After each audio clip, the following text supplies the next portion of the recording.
Madame, Monsieur, chères montatériennes, chers montatériens, pour la deuxième année consécutive, c'est par écran interposé donc que je vous souhaite une bonne et heureuse année 2022. J'ai été amené à le faire avec les cartes de vœux, avec l'agenda qui vous a été distribué dans les boîtes aux lettres. Mais je suis très heureux de renouveler ces vœux aujourd'hui à travers cette vidéo. Tous mes vœux, tous ceux de la municipalité, des vœux de bonheur, de réussite dans tous vos projets, quels qu'ils soient. Et bien sûr, et surtout, des vœux de bonne santé dans le contexte difficile que nous connaissons. J'ai une pensée d'ailleurs pour toutes celles et tous ceux qui ont été touchés par le Covid et parfois même difficilement et durement dans leur famille par la disparition d'un être cher. Cette crise qui dure maintenant depuis 2 ans perturbe gravement nos vies, nous prive de moments de convivialité, mais perturbe aussi notre vie collective, associative, citoyenne, sportive et culturelle. Il faut souhaiter que 2022 nous permette de sortir rapidement de cette crise. Cela passe assurément par la vaccination, chez nous, en France, évidemment, mais partout dans le monde. C'est la raison pour laquelle je pense que nous devons continuer à exiger la levée des brevets sur les vaccins, que cesse l'enrichissement des industriels sur le malheur des gens, sur le malheur du monde. À Montaterre, depuis mars 2020, nous faisons tout ce que nous pouvons pour aider, pour faciliter les mesures de protection. Nous avons distribué des masques, nous avons ouvert un centre de vaccination. Malgré toutes les difficultés que nous rencontrons avec les mesures prises par le président de la République et son gouvernement. Le ministre de l'Éducation nationale est même capable, le dimanche 2 janvier à 18 h, de nous annoncer un nouveau protocole pour le lundi matin 3 janvier. C'est dire l'incohérence avec laquelle ce gouvernement nous annonce ces mesures. Après, le terrain synthétique sur la plaine Bélard en 2021, 2022 verra encore notre ville avancer dans la mise en œuvre de projets conséquents. Ce sera le cas avec l'avenue Ambroise Croizat, en lien avec l'agglomération Creil-Sud-Ouest qui, vous le savez, reprend le site Gosse pour un nouveau départ industriel. Mais l'avenue sera reprise intégralement, y compris ce grand parking, le grand parking Croizat, comme nous l'appelons. Ce sera le cas du quartier des Martinets, évidemment, avec le démarrage effectif de nombre de chantiers dans le cadre du renouvellement urbain, du 2e projet de renouvellement urbain, en particulier avec les bailleurs Oise Habitat et la SHLM du département. Avec le raccordement aussi, en 2022, du réseau de chauffage de Oise Habitat et des bâtiments municipaux au réseau de chaleur du SMDO, l'usine d'incinération des déchets à Villers-Saint-Paul. Une solution écologique, économique, à la fois, qui va nous permettre de lutter contre la hausse des prix de l'énergie, qui est absolument scandaleuse. Le gouvernement ne fait rien pour empêcher cette hausse, mais qui va aussi nous permettre de respecter l'environnement, et tout cela n'est pas anecdotique.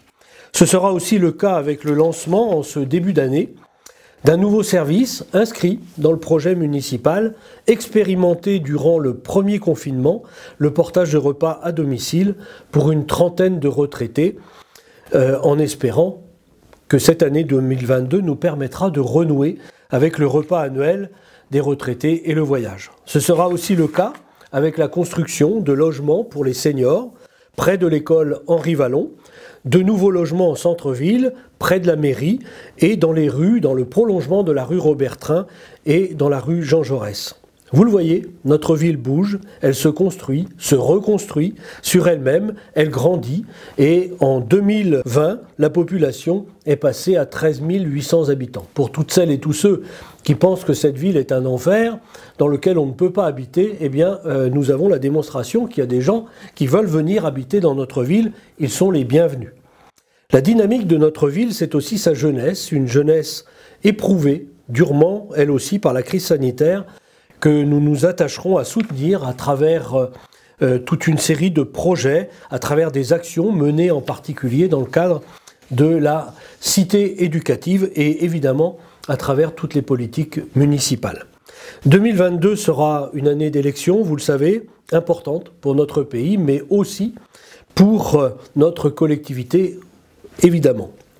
dans le respect des opinions de chacune et de chacun, vous connaissez les miennes, je ne peux que vous inviter à vous saisir de la présidentielle et des législatives pour vous exprimer. L'abstention n'a aucune espèce d'utilité. Et puis 2022 est aussi une année d'anniversaires, des anniversaires de nature différente mais tout aussi importants. Le 19 mars, nous célébrerons le 60e anniversaire de la fin de la guerre d'Algérie, moment d'hommage aux victimes civiles et militaires, françaises et algériennes, de ce terrible conflit colonial. En 2019, c'était les 30 ans de notre jumelage avec le camp de réfugiés palestiniens de Daïché. Et en mai et juin de cette année, nous fêterons les 60 ans du jumelage de notre ville avec la ville allemande de Finsterwalde, en lien avec le festival Danse et Musique du Monde. 2022, c'est aussi l'anniversaire de l'association des quartiers, du quartier des fondementaires et de nos gens qui fête ses 50 ans et bon anniversaire à cette association. Dès lundi, vous recevrez dans vos boîtes aux lettres votre nouveau magazine Vivre qui devient bimestriel avec plus de pages, plus de place pour l'analyse et une meilleure information sur les actions municipales qui, nous l'espérons, vous donnera envie à chacune et à chacun de participer à la co-construction de nos actions, à commencer par les réunions de quartier qui vont reprendre dès la semaine prochaine, le 21 janvier, à l'école Langevin. Bien sûr, comme partout ailleurs, nous connaissons des problèmes et des difficultés, mais nous continuerons de les affronter avec détermination et conviction. En 2022, agissons toujours plus pour notre ville, avec son tissu associatif si riche qui nous est envié. Aimons notre ville, non pas pour ce qu'on aimerait qu'elle devienne, mais pour ce qu'elle est avec les habitants de notre ville tels qu'ils sont. Une ville fière et solidaire, comme l'affirme le logo de notre ville. Merci et encore bonne année.